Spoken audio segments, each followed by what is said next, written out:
ఉదయకాలం వాక్య ధ్యానము నిమిత్యోపదేశ కాండము 30వ అధ్యాయము 5వ వచనం. మీ పితరులకు స్వాధీనపరిచిన దేశమున నిన్ను విస్తరింపచేయను. పరిశుద్ధాత్మ దేవా, నాతో మాట్లాడమనంటే ఆయన మీతో నాతో మాట్లాడి తృప్తిపరచగలిగిన దేవుడే మన దేవుడై ఉన్నాడు. ప్రియ దేవుని బిడ్డారా, చాలా జాగ్రత్తగా ప్రార్థనాపూర్వకంగా ఉందాం. దేవుని సన్నిధిలో ఒత్తిళ్లు, శ్రమలు, ఆటంకాలు, ఇబ్బందులు, వ్యతిరేకతలు, లోట్లు, అసమాధానం ఇవన్నీ ఉన్నప్పుడు దేవుని బిడ్డలు భయపడకూడదు. దేవుని బిడ్డలు భయపడకూడదు. దేవుని బిడ్డలు, దేవుని బిడ్డలారా, ఎప్పుడైతే ధైర్యంగా ఉండటం ఇష్టపడతారో ఆ ఒత్తిడిలో నుంచి, ఆ శ్రమలో నుంచి, లేక ఆ యొక్క సమస్యలలో నుంచి దేవుడు ఆశీర్వాదాల వైపు నడిపించేవాడై ఉన్నాడు. ఆయన ఏమంటాడంటే మీ పితరులతో మనం గుర్తుపెట్టుకోవాల్సింది అదే. దేవుని సన్నిధిలో మనం ఉన్నాం, ప్రభువుని అంగీకరించాం, ప్రభు కృపకు లోబడ్డాం, ఆయన చిత్తాన్ని అంగీకరించాం, పరిశుద్ధపరచబడ్డాం, బాప్తిసం తీసుకున్నాం. లేకపోతే కొంతమంది బాప్తిసానికి సిద్ధపడుతున్నారు. ప్రియ దేవుని బిడ్డలారా, ఏ దశలో మీరున్నానో దేవాది దేవుడు మీకు తెలియజేస్తుంది ఏంటంటే, ఆయన సన్నిధిలో మీ పితరులు లేక మన పితరులు ఏం చేశారో అది మనం జ్ఞాపకం చేసుకోవాలి. ద్వితీయోపదేశ కాండంకి వచ్చే సమయంలో ప్రియ దేవుని బిడ్డలారా, వారి పరిస్థితులను మరలా రిపీట్ చేస్తున్నాడు. అప్పుడు ఏం జరిగింది, అప్పుడు ఏమన్నాడు, అప్పుడు అబ్రహాం ఎలా ప్రార్థన చేశాడు, అప్పుడు ఇసాక్ ఎలాగా దేవునితో నూరంతర ఫలాన్ని పొందుకున్నాడు, అప్పుడు యాకోబు ఎలాగ దీవించబడ్డాడు. అంటే వీళ్ళు మీ పితరులు ఏ దేవుణ్ణి ఆరాధన చేశారో, మీ పితరులు ఏ మందసాన్ని కట్టారో, మీ పితరులు ఎక్కడ బలులు అర్పించారో, మీ పితరులు ఎక్కడ దేవునితో నిలబడ్డారో, మీ పితరులు ఎలా ఉంటే దీవించబడ్డారో అది మరొకసారి మీరు జ్ఞాపకం చేసుకునండి. ప్రియ దేవుని బిడ్డలారా, చాలా జాగ్రత్తగా మనం అర్థం చేసుకోవాలి. ఇవి కష్టాలు ఎలా ఉంటాయంటే, రాజ్యము, అధికారము లేక ప్రభుత్వాల నుంచి కొన్ని కష్టాలు వస్తాయి. ఇజ్రాయేలు ప్రజలకు ఎక్కువ అవే వచ్చినాయి. ఆ తర్వాత ప్రియ దేవుని బిడ్డలారా, సామాజిక పరిస్థితులను లేక అలవాట్లను బట్టి కొన్ని కష్టాలు వస్తాయి. మనం తీసుకునే నిర్ణయాలు, మనం ఆలోచించే విధానం, మన ప్లానింగ్లు ఎక్కడైనా పొరపాటు వస్తే అక్కడ ఏమవుతుందంటే మనకి కొన్ని కష్టాలు వస్తాయి. ప్రియ దేవుని బిడ్డలారా, వ్యవస్థలో రాజులు, అధికారులు, ప్రభుత్వాలు చేసిన పొరపాట్ల వల్ల కొన్ని కష్టాలు వస్తాయి. అలాగే ప్రియ దేవుని బిడ్డలారా, మన నిర్ణయాల వల్ల కొన్ని కష్టాలు వస్తాయి.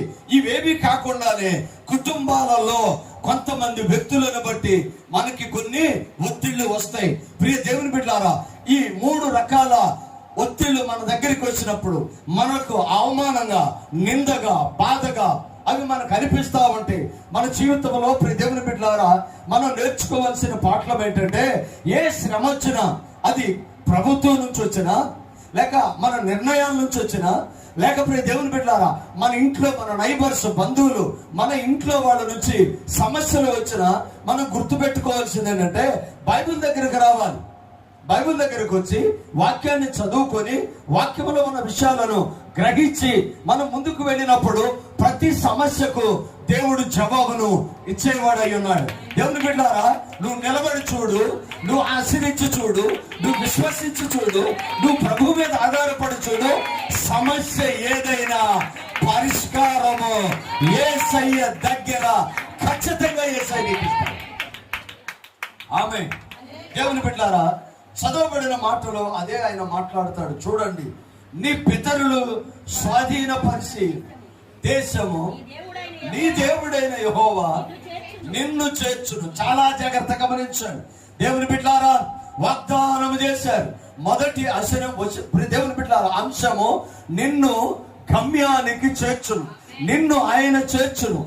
ఈజిప్ట్ లో నుంచి బయలుదేరిన ఆ సందర్భంలో వాళ్ళకి గమ్యం అయితే తెలుసు, కానీ ఎలా వెళ్ళాలో తెలియదు. ప్రయాణం ఈజీ అనుకున్నారు, పరిస్థితులు అనుకూలంగా ఉంటాయి అనుకున్నారు. కానీ ఇప్పుడు దేవుని బిడ్డారా 40 రోజుల్లో వెళ్ళవలసిన ఈ ప్రయాణము 40 సంవత్సరాలు లెంత్ ఏది పొడిగిస్తూ వచ్చాడు దేవుడు. అది పెరుగుతూ వచ్చింది. 40 రోజులు ఎక్కడ, 40 సంవత్సరాలు ఎక్కడ? ఒకవేళ మనమే రోజులో 48 గంటలు ఇచ్చి 48 గంటల్లో 24 గంటలు పగలిచ్చి 24 గంటలు రాత్రి ఇస్తే మన పరిస్థితి ఏంటి? 24 గంటలు మనం పని చేయాల్సి వస్తే పని చేయగలమా? దేవుని బిడ్డలారా, ఇలాంటి పరిస్థితుల్లో వారు వెళుతూ ఉన్నారు. 40 రోజులు అన్నాడు, 40 సంవత్సరాలు వాళ్ళు వెళుతున్నారు. ఎలా వెళుతున్నారు అంటే దేవుని వాగ్దానాలు వారు నమ్మారు. దేవుని బిడ్డలారా, ఈ రోజున చాలా సందర్భాలలో మనం దేవుని యొక్క ఉనికిని అర్థం చేసుకునే విషయంలో ఎక్కడో డిస్టర్బ్ అవుతూ ఉంటాం. ఇశ్రాయేలు ప్రజలు సనగటానికి గల కారణం, ఇశ్రాయేలు ప్రజలు మోషే మీద ఒత్తిడి తీసుకురావడానికి గల కారణం, ఇశ్రాయేలు ప్రజలు అనేకమైన సమస్యలను ఎదుర్కొనటానికి గల కారణం ఏంటంటే, ప్రియ దేవుని బిడ్డలారా, వాళ్ళ ప్రయాణము దేవుడు వారికి చెప్పింది 40 రోజులు, కానీ అది కొనసాగింది 40 సంవత్సరాలు కొనసాగింది. ఈ 40 సంవత్సరాలు ఎవరు సనక్కుండా ఉంటారు? ఎవరు మాట్లాడకుండా ఉంటారు? ఎవరు ప్రియ దేవుని బిడ్డలారా వ్యతిరేకంగా బాధపడకోకుండా ఉంటారు? వీళ్ళు ఎన్ని రకాల ఇబ్బందులు పడ్డారో, ఎన్ని రకాల ఒత్తిళ్లు అనుభవించాలో అన్ని ఒత్తిళ్లు అనుభవించారు. కానీ ఆమేన్, హల్లెలూయా, మోషే వారితో మాట్లాడుతున్నాడు. మీ పితరులతో ఏ ప్రమాణం అయితే దేవుడు చేశాడో అదే ప్రమాణాన్ని మీరు గుర్తు పెట్టుకోవాలి. మన జీవితంలో అప్పుడప్పుడు సమస్యలు వస్తాయి. ఇశ్రాయేలు ప్రజలు దేవుని బిడ్డలారా ఎస్తేరు కాలంలో భయంకరమైన శ్రమలను వారు అనుభవిస్తూ వచ్చారు. ఎలాంటి శ్రమలంటే దేవుని బిడ్డలారా, వారు పారసీక రాజు కోరేషు ఏలుబడిలో వారు దాస్యత్వంలోనికి వెళ్ళారు. నెబుకద్నెజరు కాలంలో వారు దాస్యత్వంలోనికి వెళ్ళారు.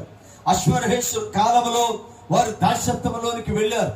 వివిధ రాజుల కాలంలో వాళ్ళు దాస్యత్వంలోనికి వెళ్ళి అనేక శ్రమలను వారు అనుభవిస్తూ వచ్చారు.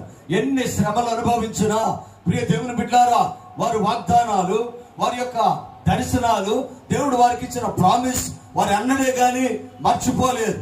బాబులోని సామ్రాజ్యంలో దానియేలు యెరూషలేము వైపు చూసి ప్రార్థన చేస్తూ వచ్చాడు. కారణం దేవుని బిడ్డలారా, వారు ఉన్నప్పుడు శ్రమలో, కానీ వారు ఎటువైపు చూశారంటే యెరూషలేము వైపు చూసి ప్రార్థన చేస్తూ వచ్చాడు.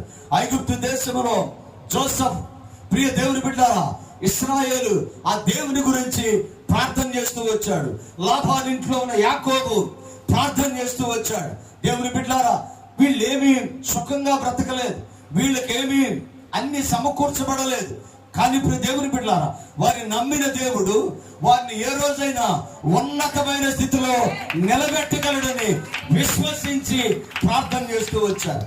మన జీవితంలో గుర్తుపెట్టుకోవాల్సినది, శ్రమలు తాత్కాలికం, అప్పు తాత్కాలికం, సమస్యలు తాత్కాలికము, లోట్లు తాత్కాలికం. దేవుని బిడ్డలారా, ఇప్పుడున్న కన్నీరు తాత్కాలికం, ఇప్పుడున్న వేదన తాత్కాలికం, ఇవేవి శాశ్వతము కాదు. శాశ్వతమైన యేసయ్య మనకు ఉన్నాడు గనక వీటన్నిటినీ ఆయన తొలగించేవాడు. వారిని ఏ వాగ్దానం అయితే దేశానికైతే చేరుస్తానని మాటిచ్చాడో వారిని అక్కడికి చేర్చాడు. 12 మంది శిష్యులను యేసు ప్రభు పరిచర్య కోసం పిలిచాడు. వారితో అన్న మాట, అద్దరికి వెళదాము రండి అన్నాడు. దేవుని బిడ్డలారా, వాళ్ళు బయలుదేరారు. ప్రయాణం మధ్యలో ఆటంకాలు ఉన్నాయి. ఈ జీవితంలో ఆటంకాలు లేవు అని ఎప్పుడు మీరు అనుకోవద్దు. ఈ రోజులు ఇలాగే ఉంటాయని ఎప్పుడు మీరు అనుకోవద్దు. దేవుని బిడ్డలారా, ఏ సమస్యలు ఉన్నా, ఏ ఆటంకం ఉన్నా వాటన్నిటి నుంచి తప్పించడానికి యేసయ్య ఉన్నాడని మాత్రం మీరు గుర్తుపెట్టుకోవాలి. గాలి వచ్చింది, తుఫాను వచ్చింది, అలలు వస్తున్నాయి, ఆ యొక్క పడవ ఏమైపోతుందో తెలియని పరిస్థితిలో వారు ఉన్నారు. ఇంకా వాళ్ళ భయం ఏంటంటే అసలు ఈ గలిలయలోనే చనిపోతావేమో అని వారు భయపడుతూ దేవుని బిడ్డలారా కలవరపడుతూ ఉండగా యేసయ్యను వారు ప్రార్థన చేస్తూ వచ్చారు. ప్రార్థన చేసినప్పుడు యేసయ్య అక్కడ కలగజేసుకుని వారి మధ్యలోనికి వచ్చి గాలిని గద్దించాడు, తుఫాను అణిసివేశాడు, పరిస్థితులన్నీ చక్కబెట్టాడు. అప్పుడు వారితో అన్నమాట, అద్దరికి వెళదాము అని దేవుడు వాగ్దానం చేశాడు. వాగ్దానం చేసిన ఆ సమయంలో ప్రియ దేవుని బిడ్డలారా, తాత్కాలికంగా వారు మర్చిపోయారు. ఈ నీళ్లలోనే పడిపోతామేమో, గాలి ఈ యొక్క సముద్రం అల్లకల్లాలు చేస్తుంది, పడవ మునిగిపోయిందేమో, చనిపోతామేమో, కుటుంబం ఏమైపోవాలి, ఆస్తులు ఏమైపోవాలి, బిడ్డలు ఏమైపోవాలి, మా పరిస్థితి ఏమైపోవాలి, ఈయన మాట నమ్మొచ్చాం అని చెప్పేసి వారు ఎన్నో అనుకోని ఉండొచ్చు. కానీ ఇప్పుడు దేవుని బిడ్డలారా, వాగ్దానం చేసింది దేవుడు, మాటిచ్చింది దేవుడు, నడిపిస్తానంది దేవుడు, నిలబెట్టింది దేవుడు. దేవుని బిడ్డలారా, నా మాటలు చాలా జాగ్రత్తగా గమనించండి. మీ జీవితంలో దేవుడు మీకు వాగ్దానం ఇచ్చి ఆ వాగ్దానం కోసం నిన్ను నడవమని ఉంటే, ఆ వాగ్దానాన్ని చేరుకోవటానికి నువ్వు ప్రయాణం అయితే, నువ్వు ఎక్కడికైతే చేర్చబడ్డావో, నీకు ఏ వాగ్దానం అయితే ఇచ్చాడో అక్కడికి ఖచ్చితంగా యేసయ్య నిన్ను చేర్చేవాడై ఉన్నాడు. నమ్మనాన్ని సుఖపడుతూ దేవుని స్తుతించండి. నీ ప్రవచనాలు నెరవేరుతాయి, నీ వాగ్దానాలు నెరవేరుతాయి. ఆయన మాట ఇచ్చాడు గనక అది ఖచ్చితంగా నీలో, నీ బిడ్డలలో ఆయన నెరవేర్చేవాడై ఉన్నాడు. సమస్యలు వచ్చినప్పుడు వాగ్దానాలు స్థిరపరుస్తున్నావు. మా వారికి ఇష్టాన స్థలానికి దేవుడు వారిని చేర్చాడు. మాట ఇచ్చిన దేవుడు నమ్మదగిన దేవుడు. అందుకని మనం మర్చిపోకూడదు. ఆయన వాగ్దానం చేశాడు గనక ఆ వాగ్దానాన్ని నమ్మి నువ్వు ముందుకు వెళ్ళినప్పుడు అద్భుతమైన కార్యాలు దేవుడు నీ జీవితంలో చేస్తాడు. చూడండి 5లో ఏమంటాడు, 35లో, మా పితరులు స్వాధీనపరిచిన దేశమున నీ దేవుడైన యెహోవా నిన్ను చేర్చు. ఏ వాగ్దానం అయితే చేశాడో ఆ వాగ్దానము పొందుకొనుటకు ఖచ్చితంగా నిన్ను మార్గంలో నడిపించి వాగ్దానాన్ని స్వతంత్రించుకునేలాగా దేవుడు చేసేవాడు అయి ఉన్నాడు. ఎందుకంటే చూడండి, ఆయన నీకు మేలు చేసి అందరికి నడిపిస్తాడు. నువ్వు కోరుకున్న ఏది చోటుకి నిన్ను చేరుస్తాడు. ఎందుకు చేరుస్తాడంటే నీకు మేలు చేయటానికి చేరుస్తాడు. శోధన సహించువాడు ధన్యుడని బైబిల్ చెప్పింది. ఎందుకు శోధన అంటే, ఇది దేవుని సన్నిధిలో దేవుని బిడ్డారా, అపవాది మన జీవితంలో అనేక కుతంత్రాలు తీసుకొచ్చి మనం ఒత్తిడిలోనికి నడిపిస్తూ ఉంటాడు. అది మనం గుర్తుపెట్టుకోవాల్సింది ఏంటంటే, శోధనను సహించువాడు ధన్యుడు. ఏ శోధన వచ్చినానో ప్రభువు నన్ను విడిపించగలడని నీవు నమ్మితే దేవుని బిడ్డారా, ఖచ్చితంగా నీ జీవితంలో అది ఆయన మేలుగా మార్చేవాడు. కిందకు వచ్చే చూడండి, మరియు నీవు బ్రతుకుటకై నీ పూర్ణ హృదయముతో, నీ పూర్ణ ఆత్మతోను నీ దేవుడైన యెహోవాను, నీ దేవుడైన యెహోవా నీ హృదయమునకు, నీ సంతతి వారి హృదయమునకును సున్నతి చేయండి. అంటే ఇప్పుడు దేవుని బిడ్డలారా, ఆయన మాట్లాడుతున్న ఒక నిబంధనను జ్ఞాపకం చేసుకుంటున్నాడు. మీ పూర్ణ మనస్సుతో, మీ పూర్ణ ఆత్మతో మీ దేవుడైన యెహోవాను మీరు సేవించాలి. భక్తి అలవాటుగా కాదు, భక్తి ఆచారంగా కాదు. కొంతమంది చాలా సందర్భాల్లో భక్తి ఆచారంగా చేస్తూ ఉంటారు. అది మనం కాదండి, మన ఆచారమైన సంబంధమైన భక్తిని ఎప్పుడో విడిచిపెట్టాం. ఆచార సంబంధమైన భక్తి కాదు మనం చేసేది, ఆత్మ సంబంధమైన ఆరాధన మనం చేసేది. ఆచార సంబంధమైన ఆరాధనలో ఆశీర్వాదాలు ఉండవు, కానీ ఆత్మ సంబంధమైన ఆరాధనలో దైవికమైన మేలును దాగి ఉండేవాళ్ళు ఉన్నారు. అందుకని ఇప్పుడు దేవుని బిడ్డలారా, నువ్వు నమ్మితే, నువ్వు విశ్వసిస్తే, నువ్వు వెంబడిస్తే, నువ్వు అంగీకరిస్తే, నాతో వస్తే, నా మాట వింటే నేను నిన్ను దీవిస్తాను. సపడ కొడుతూ దేవుని స్తుతించాడు. 10వ వచనం నుంచి చూడండి, మరియు నీ దేవుడైన యెహోవా నీ చేతి పనులన్నిటి విషయంలోనూ, నీ గర్భఫల విషయంలోను, నీ పశువుల విషయంలోను, నీ భూమి పంట విషయంలోను నీకు మేలు కలుగునట్లు ఆయన నిన్ను వర్ధిల్లింప చేయును. ఆమేన్, హల్లెలూయా. శ్రమలో ఉన్నప్పుడు మనం ఎప్పుడు కూడా భయపడకూడదు. ఏ శ్రమ అయినను వాగ్దానం మీద నీవు ఆధారపడి చూడు, ఖచ్చితంగా దేవుడు నిన్ను దీవించేవాడు ఉన్నాడు. అందుకని ఇక్కడ అంటాడు, నీ పంట దీవించబడాలి, నీ బిడ్డలు దీవించబడాలి, నీ పొలం దీవించబడాలి, నీకు కలిగిన సమస్తమును దీవించబడాలి అంటే యేసయ్య దగ్గరికి రావాలి. ఆయన అంటున్నాడు, ఒకసారి చూడండి 10వ వచనంలో చూడండి ఒకసారి, మరియు నీ దేవుడే యెహోవా. నీ చేతి పనులు, నువ్వు ఏ పనన్నా చెయ్యి. దేవుని బిడ్డలారా, నీ చేతి పనులలోను, నీ గర్భఫల విషయంలోను, నీ పశువుల విషయంలోను, నీ భూపంట విషయంలోను నీకు మేలు కలుగునట్లు నిన్ను వర్ధిల్లింపజేస్తాడు. చప్పట్లు కొడుతూ దేవుని స్తుతించాడు. అందుకేనంటే నేను నిన్ను దీవిస్తాను.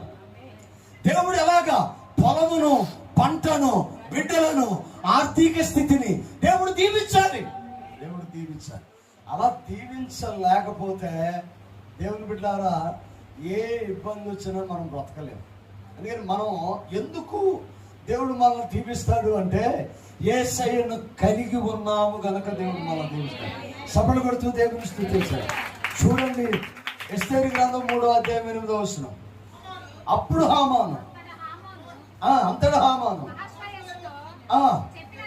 చెప్పినదేమనగా, రాజా సంస్థానములన్నిటిని యందు జనులలో ఒక జాతి వారు చెదరి ఉన్నారు. వారి విధులు సకల జనుల విధులకు వేరుగా ఉన్నాయి. చాలా జాగ్రత్తగా గమనించండి. మనం ఎందుకు దీవించబడతాం, మనం ఎందుకు ఆశీర్వదించబడతాం, మనం ఎందుకు పోషింపబడతాం, మనం ఎందుకు కరువున్నా, ఆటంకమున్నా, సమస్యలున్నా, వేదనున్నా, దుఃఖమున్నా, మరి ఏదున్నా మనం ఎందుకు దీవించబడతామంటే మన అలవాట్లు అందరిలాగా లేవు. రాజా అశ్వరేషు రాజుతో హామాన్ అంటున్నాడు, మన దేశంలో ఒక జాతి చెదరి ఉన్నది. వాళ్ళు ఎలా ఉన్నారో తెలుసా? చూడమ్మా, వారి విధులు సకల జనుల విధులకు వేరుగా ఉన్నవి. వారు రాజు ఆజ్ఞలు గైకొని వారు కాదు. కాబట్టి వారిని ఉండనిచ్చుట రాజునకు ప్రయోజనము కాదు. దేవుని బిడ్డలారా, చాలా జాగ్రత్తగా గమనించండి. కొన్ని సందర్భాలలో దేవుని బిడ్డలుగా కొంతమందికి ఇబ్బందిగానే ఉంటాం. మనం ప్రత్యేకమైన బిడ్డగా నీవు ఉండటానికి ఇష్టపడ్డావు కనుక దేవుడు నిన్ను ఉన్నతంగా దీవించేవాడై ఉన్నాడు. చప్పట్లు కొడుతూ దేవుని స్తుతించాలి. నువ్వు వేరవ్వాలి, నువ్వు ప్రత్యేకించబడాలి. అందరిలో కాదు, అందరికన్నా భిన్నంగా ఉండాలి. ఆమేన్, హల్లెలూయా. అన్ని పక్షులు ఒకలాగా ఆలోచిస్తాయి, పక్షిరాజు ప్రత్యేకంగా ఆలోచన చేస్తుంది. అన్ని జంతువులు ఒకలాగా ఆలోచన చేస్తుంది, సింహం ప్రత్యేకంగా ఆలోచన చేస్తుంది. ప్రియ దేవుని బిడ్డలారా, మనం గుర్తు పెట్టుకోవాల్సింది అదే. మనం యోధా గోత్రపు సింహ పిల్లలు. సపండు కొడుతూ దేవుడు స్తుతించాలి. ఎవడరా మమ్మల్ని గొర్రెలమ్మే? మా తండ్రి యోధా గోత్రపు సింహము, మేము ఆయన పిల్లలము. దేవుని బిడ్డలారా, మా మాటలో శక్తి ఉంది, మా గద్దింపులో శక్తి ఉంది.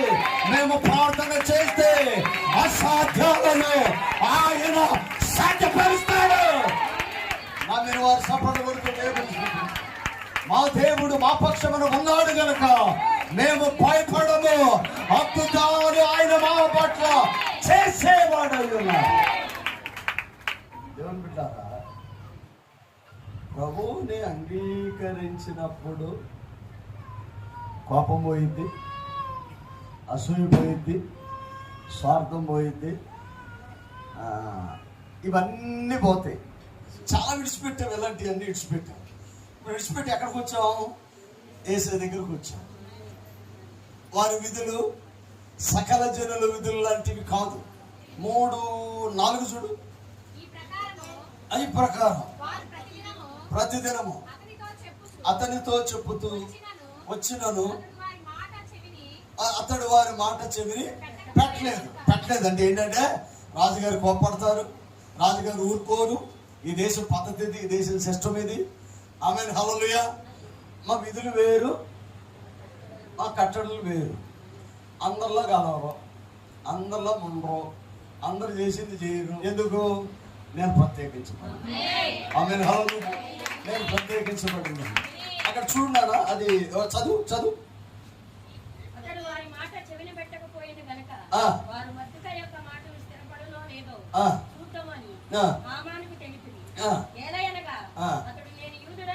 నేను యూదుడు గనక ఆ పని చేయజాలని వారితో చెప్పాను. చాలా జాగ్రత్తగా గమనించాను. అంటే నువ్వు రావాలి, నువ్వు అనాలి, నువ్వు చేయాలి. రాజా వాళ్ళు వేరే, వారి అలవాట్లు వేరే, వాళ్ళ విధులు వేరే. అందుకే నేను అలా ఎందుకు చేస్తా అని అంటూ ఈ మత్తుకే మీద ఒత్తిడి ఎందుకు చేయం, ఎందుకు వెళ్ళం, ఎందుకు మాట్లాడడం, ఎందుకు గెలం, ఎందుకు రావు. ఇదే కదా మన లోకం అనే మాటలు, ఇదే కదా.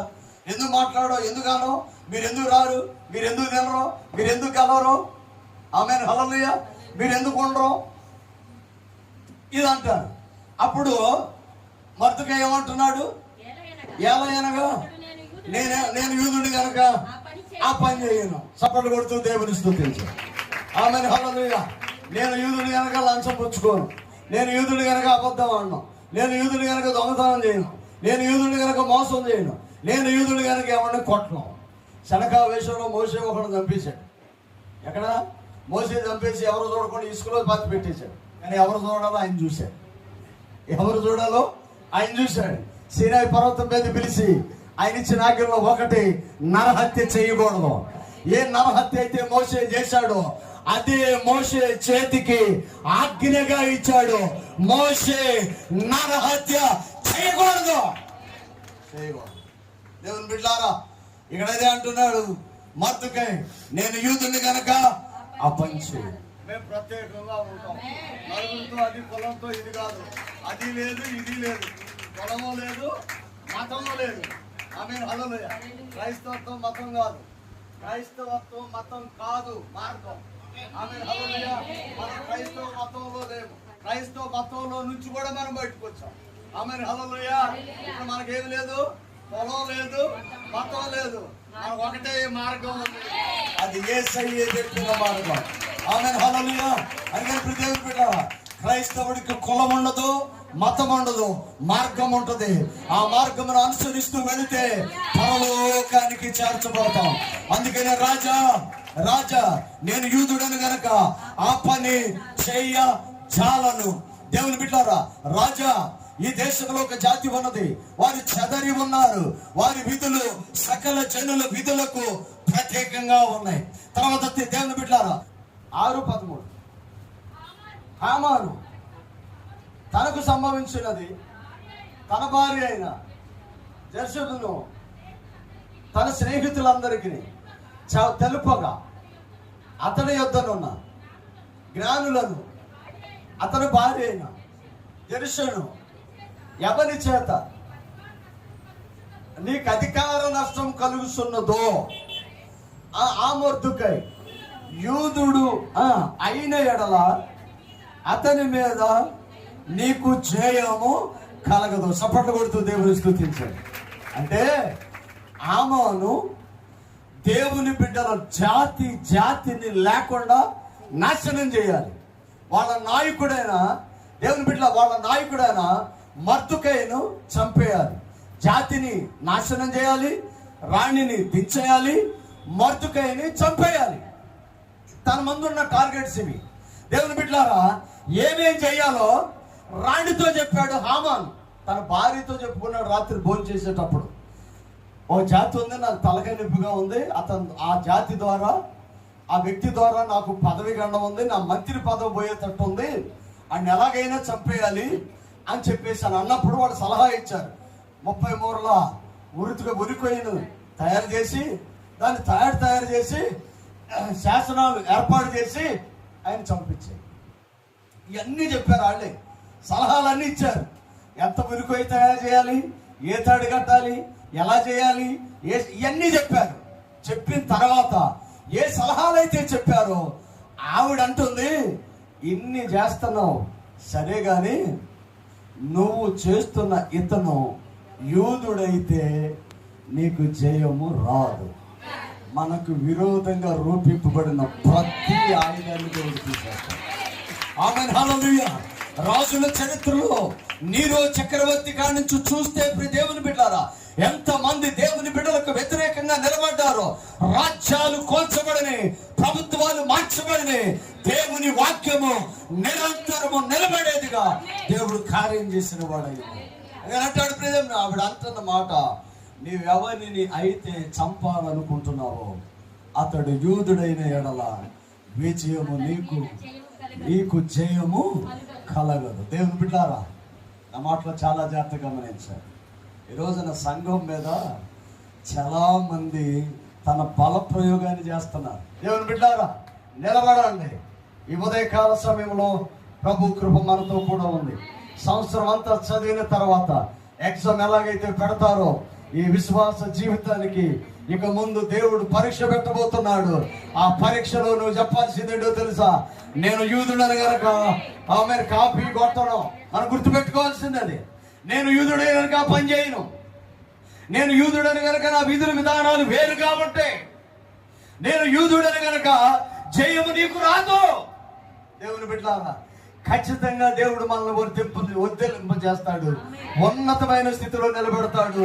నీ సరిహద్దులను విశాలపరిచి గొప్ప కార్యాలు దేవుడు నీ జీవితంలో చేసేవాడై ఉన్నాడు. ఆమేన్, హల్లెలూయా. విశ్వాసంతో నిలబడండి. దేవుని కృప మీకు తోడయుండి నడిపించునుగాక. తల వంచండి. ప్రార్థన. ప్రేమ నమ్మకం కలిగిన దేవ, సత్య స్వరూపి, కృపా సమృద్ధినిచ్చువాడా, నీకు మహిమ. ప్రభువా, ఈ ఉదయకాలం మీరు మాతో ఉన్నందుకు నాయనా నీ స్తోత్రం.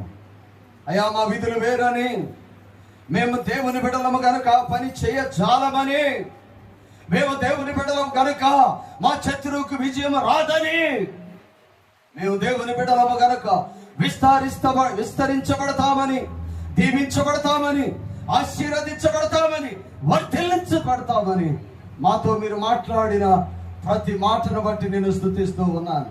ఇక్కడ ఉన్న ప్రతి బిడ్డను నేను చేతికి అప్పగిస్తూ ఉన్నాను. పేరు పేరును దీవించి ఆశీర్వదించండి. నీ కృప వారితో కూడా ఉంచండి. ప్రేమ నమ్మకం కలిగిన దైవాన్ని స్తోత్రం. ఇక్కడ ఉన్న బిడ్డలందరినీ నీ చేతికి అప్పగించి ప్రార్థన చేస్తున్నాను. నిరాశలో, నిస్పృహలో, వేదనలో, దుఃఖములో, కన్నీరులో, నాయన ఒత్తిడిలో ఎవరైనా ఉన్నట్లయితే వారి విధులు వేరుగా ఉండాలి, వారు ప్రత్యేకించబడాలి. వారు దేవుని బిడ్డలు గనక ఏది పడితే అది చేయకూడదు. ప్రేమ నమ్మకం కలిగిన దైవాన్ని స్తోత్రం. ఈ ఉదయకాలం నాయన నీ సన్నిధి మాతో కూడా ఉంచారు. మా పితరుల వాగ్దానాలను మేము జ్ఞాపకం చేసుకుంటూ నీ ఆశీర్వాదాల వైపు మేము వెళ్ళే మార్గంలో దేవా, మేము ఏది పడితే అది చేయకోకుండా సమాజానికి వేరై మమ్మల్ని చూసినప్పుడు వారికి జయం రాదని గ్రహించే కృపని వారికి కనుక నీ సన్నిధి మాతో కూడా ఉంచండి. వాక్యం వింటున్న ప్రతి బిడ్డను మీరు దీవించి ఆశీర్వదించండి.